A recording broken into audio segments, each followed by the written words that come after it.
Halo semuanya, balik lagi sama gue, Topi Merah tentunya.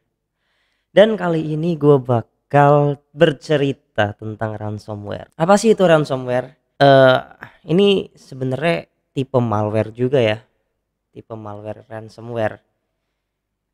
Biasanya si hacker ketika membuat sebuah ransomware itu diprogram untuk menghancurkan isi dari file dan mengenkripsinya, pura-pura mengenkripsi. Terus file itu ketika dibuka akan muncul pembayaran, minta pembayaran ya. Biasanya ransomware itu terinstall di laptop kita ketika kita download software ilegal atau crack, atau kalau enggak ketika kita salah mendownload film. Biasanya di ngaku aja kalian sering download film ilegal kan. Nah, itu biasanya ada beberapa iklan yang pop up yang muncul yang suruh download, tetapi yang di-download bukan file yang kita maksud. Jadi biasanya itu adalah ransomware. Hati-hati, kalau enggak itu malware.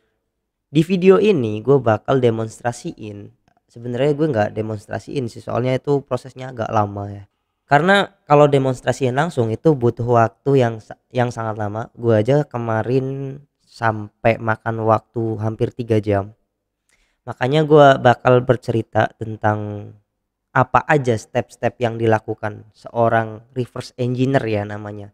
Ketika seorang itu meng-unpack atau membuka malware itu sendiri. Kenapa malware itu dibungkus atau unpack? Jadi malware itu terbungkus ketika malware itu ransomware itu terbungkus untuk menghindari jeratan dari security. Biasanya di Windows ada Windows Defender dan kawan-kawannya seperti Avast atau Semadah mungkin ya, nggak tahu juga. Dan kawan-kawannya pokoknya antivirus itu. Oke, jadi di sini gue bakal baca ya rangkuman gue pas kemarin decrypt, bukan decrypt ya, unpack, pas kemarin unpack. Gak bakal tampilin di sekitar sini, dan ini adalah video gue ya, jangan nganggap ini video orang. Kalau nggak percaya kalian cari aja di belahan internet timur sampai barat, nggak bakal ada video kayak gini. Soalnya ini emang punya ku asli. Oh ya, sebelumnya ransomware ini dinamakan Tesla Crypt ya. Ini heboh pada tahun 2015.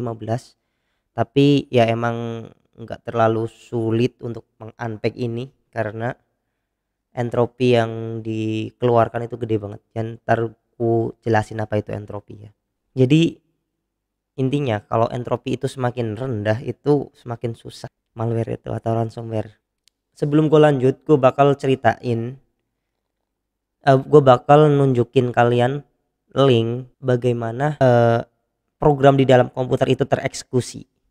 Jadi ada kayak memori register, ada main memory, ada CPU, ada RAM dan kawan. Itu nanti bagaimana cara jalaninnya kalian silahkan lihat aja kalau penasaran di deskripsi linknya ya.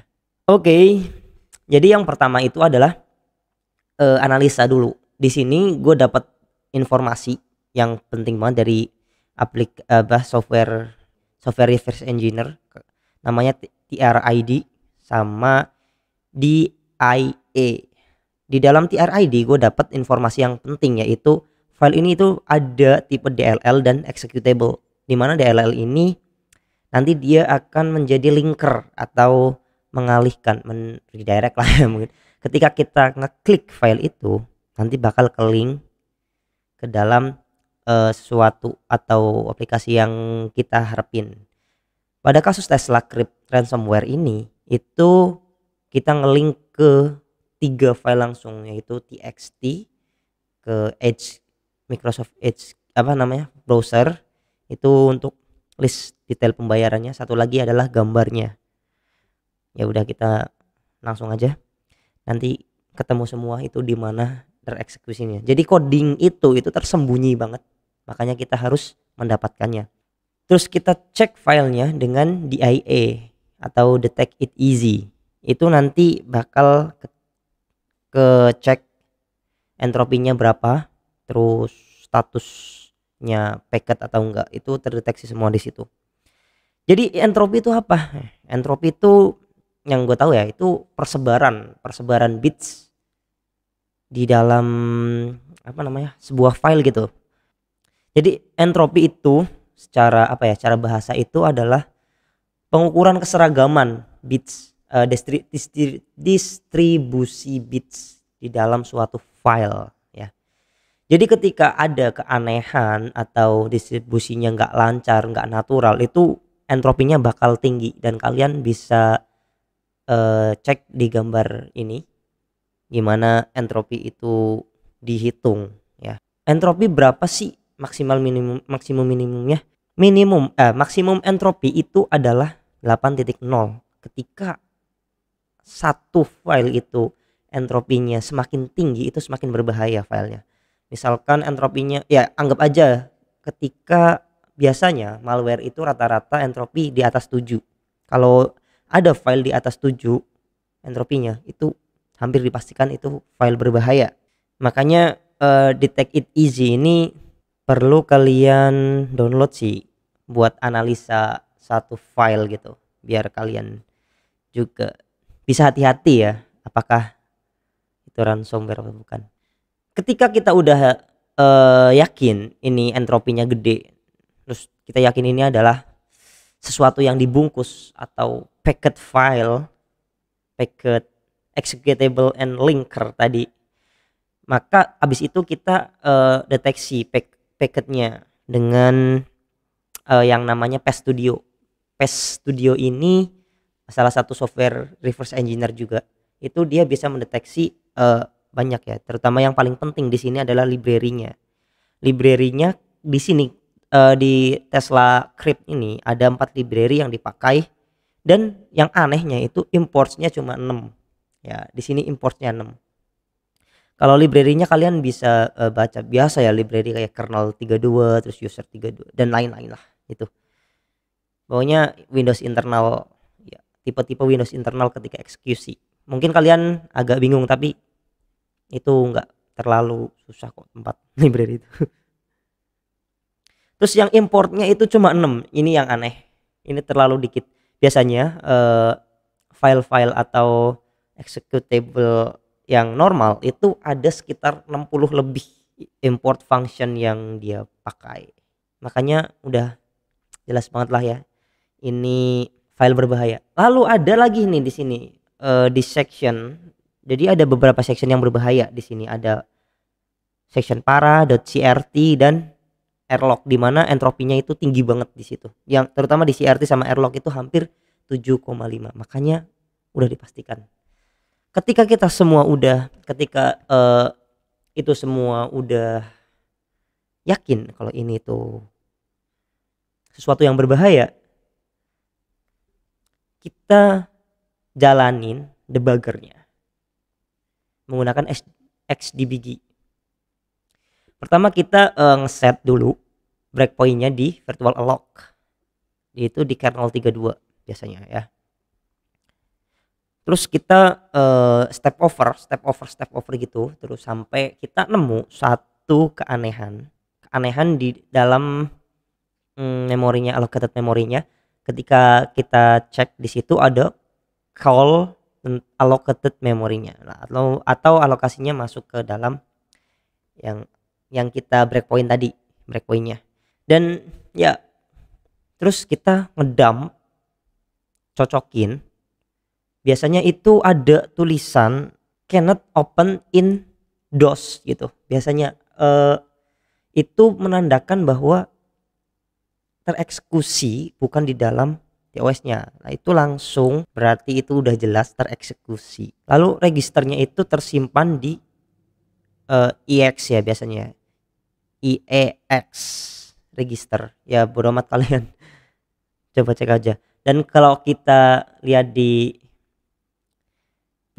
permissionnya itu adalah IRW atau executable, readable, dan writable. Udah ketemu nih, tinggal kita dump dengan proses hacker. Proses hacker itu juga software reverse engineer ya. kita cocokkan antara memori yang tadi yang di Xdebugger, Xdbg sama di proses hacker. Ketika cocok, kita bisa ambil dumpnya dan kita jalanin di Ghidra. Di Ghidra itu kita cari di dalam entry-nya itu WinCMD ln function dengan signature yang aneh. Makanya gue ambil signature di dalam Windows MSDN WinMain namanya. Itu gua kopas aja di situ dan masukkan ke dalam signature baru di situ. Maka kita bisa membaca tentang codingnya atau coding yang disembunyikan oleh si hacker itu. Di situ juga ada keterangan start thread-nya, apa namanya, pemulaian thread-nya, create thread. Udah kelihatan ya linkernya itu membuka beberapa file yang ada di dalam situ. Oh ya, untuk yang WinMain tadi itu hampir semua GUI program di Windows memerlukan signature itu. Makanya kalau signaturenya not available itu biasanya malware. Jadi signature itu penting. Oke, paling gitu aja pengalaman gue bertarung dengan ransomware. Ya mungkin apa ya, ini baru pertama kali gue latihan untuk penghancuran. Jadi gue ini memakai virtual Windows 10 terutama. Gue sampai 4 hampir 4 kali ya. 4 kali install ulang untuk menemukan unpacked-nya tadi. Dan misalkan udah ketemu itu kalian hapus aja itu. Kalau kalian ngikutin ya, kalau kalian pengen belajar juga itu ada di apa, malware ransomware-nya bisa di-download di crackinglessons.com. Tapi ya, jangan deh. Jadi gue ini cuma cerita aja ya. Cerita pengalaman gue ngedecrypt bukan, nge-unpack ransomware. Bahaya banget sih kalau misalkan kalian pasang langsung nggak di virtual Windows. Nanti file kalian bakal hilang semua. Ya, paling itu aja konten gua kali ini. Gua Topi Merah pamit. Bye bye.